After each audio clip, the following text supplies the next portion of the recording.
Hello everyone and welcome to this week's behind the scenes devlog video, and this week I am not going to be working on the balancing. I finally finished that last week, so today and this week I'm going to be moving on to bigger and better things. And over the last month, while I was doing all the balancing and the testing, I came across quite a few things that I thought need to be improved or glitches that need to be fixed, and this week I'm just going to be working my way through all of those issues that I found.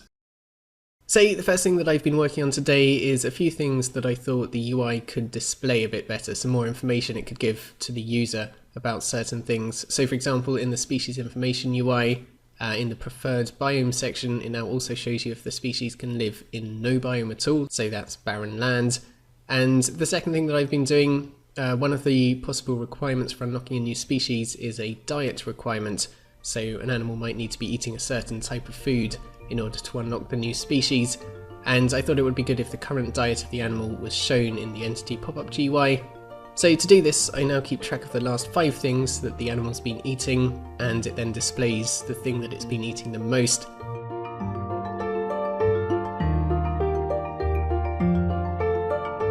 This afternoon I'm working a bit on the hunting behaviour because there are still a few little glitches with this.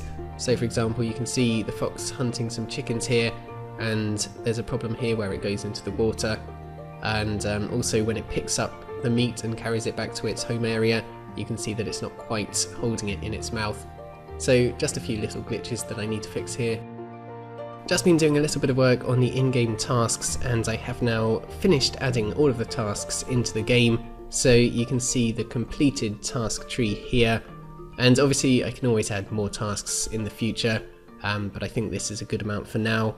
Although I will add a few more repeatable tasks. Those are the tasks that you can keep doing over and over again and keep getting the reward for them, because there's only 2 of them in the game at the moment, so I will add a few more of them before release. But apart from that, all the tasks are now finished.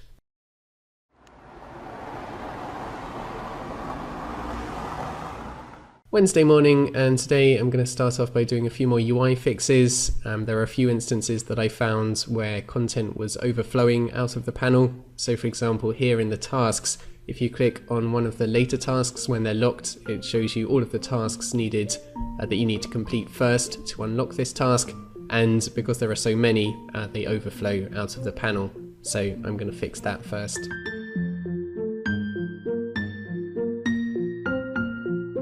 This morning I've been getting through quite a few UI fixes, so I fixed the issue with the tasks. I've also now made it possible to search for only repeatable tasks, so you can see that now only the tasks that can be repeated are shown.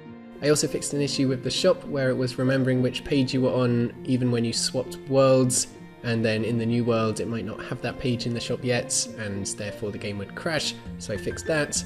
And finally, I also made sure that when you save the game, it now also saves the last 5 things that each animal ate to save its current diet.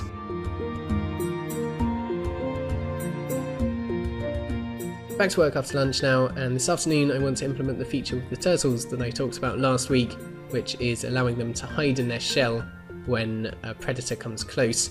So at the moment I have to actually tell them to do this, they don't do this automatically. But you can see that when I tell them to hide, they pop into their shell, and then if I press the button again, they pop back out again. For the rest of the afternoon today, I've been making some changes to the predator and prey system, which now allows the turtles to not flee from predators, but instead hide in their shell. So you can see when the fox comes close here, the turtles pop into their shells, and when it's far enough away, they pop back out. So you'll see it again here with these 3. First they pop into their shells, and when the fox is far enough away, they pop back out.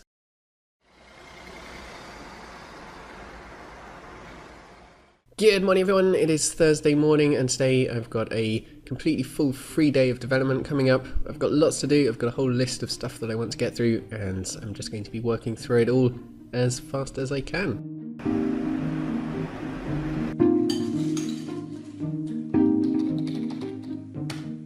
So the first bug that I've been fixing today was to do with the turtle again actually, and it was to do with how it was being displayed in the icon and the little 3D preview here. You can see that previously it was being displayed as in its shell because that was the last model stage provided in the species file for the turtle.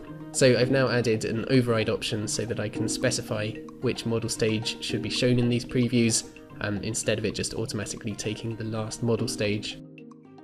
Next up today, another bug to fix, this time with the placements. When you drop an animal, it does this bouncing animation, which I implemented a few weeks ago, and that works fine for the animals, but not so well for the fish.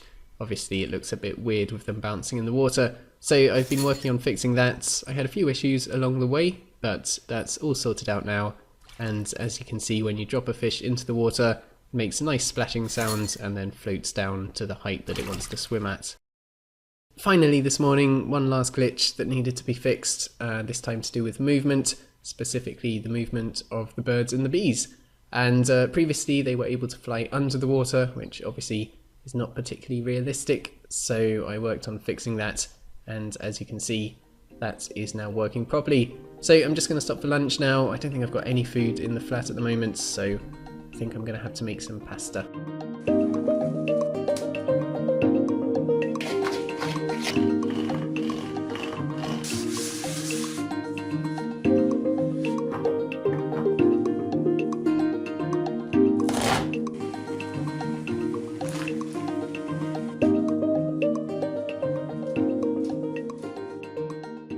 This afternoon so far I've been working on the icons for the notification pop-ups and just making sure that they're high enough resolution, because previously I was using a lot of the icons from the toolbar, which are obviously way too low resolution, and I made a few new ones, updated some of the old ones, and they're looking okay now. You can see a couple of examples here.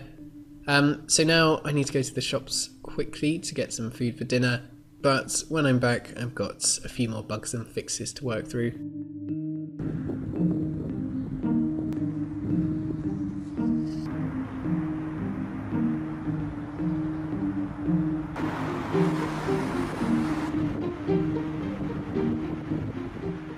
For the rest of the afternoon today, just crossing off a few more tasks off the to-do list, working my way through these things that I have to do on Trello. Nothing particularly exciting to show you, it was mostly just bug fixes. For example, one bug was that in the entity pop-up GUI, if you had a tooltip open and then the pop-up closed, for example if the animal died or if you brought up the main menu, then the tooltip wasn't disappearing and it was just getting stuck on the screen. So that's one thing that I fixed. But now I'm going to stop for a bit and make myself some dinner.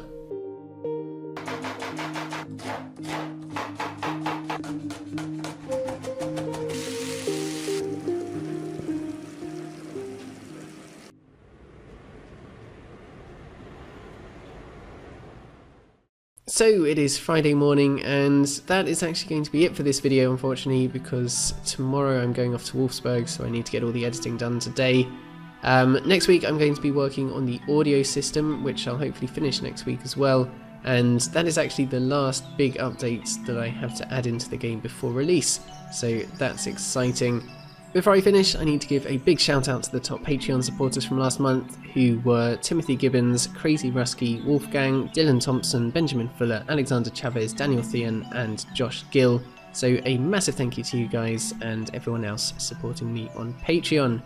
For this week though, that is it. Thank you guys very much for watching this video. Do subscribe if you haven't already. Have a fantastic week, and I will see you all next time.